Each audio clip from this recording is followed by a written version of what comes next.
Alors le télétravail n'est pas un droit, même si on en a beaucoup parlé ces dernières années, surtout avec la crise sanitaire.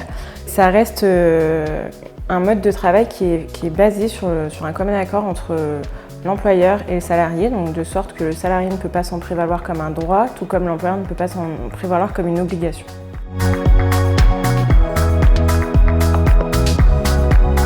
Alors le télétravail, c'est vraiment un mode, on va dire, alternatif de travail, mais qui reste un mode de travail normal. Donc le salarié a les mêmes droits et obligations que s'il travaillait dans les bureaux comme d'habitude, ce qui signifie par exemple qu'il a le droit à ses tickets resto s'il a des tickets resto habituellement.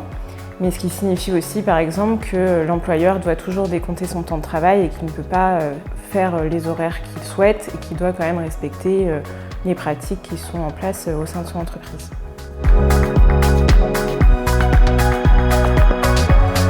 Pour un employeur qui nous consulterait sur le fait qu'il a envie de mettre en place du télétravail, on l'accompagnerait effectivement sur la mise en place, soit par un accord collectif, soit par une charte, soit même par un accord basique entre le salarié et lui-même, toujours dans l'idée de le prémunir des risques éventuels.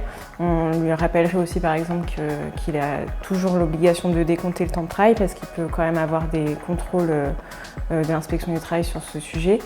Et voilà, notre idée c'est vraiment d'accompagner l'employeur dans la mise en place du télétravail, mais aussi pour qu'il puisse se prémunir des risques tant vis-à-vis du salarié que des administrations ou autres. Alors Epilogue a pris le télétravail à bras-le-corps, on va dire, parce qu'on a été, comme tout le monde, confinés en mars 2020. C'est vrai qu'avant, le télétravail, c'était beaucoup plus rare. Donc les confinements successifs nous ont permis d'accompagner assez d'entreprises, mais aussi de salariés, pour nous permettre maintenant d'être réactifs et de répondre aux problématiques rencontrées par les clients sur ce sujet et d'apporter au maximum notre expérience.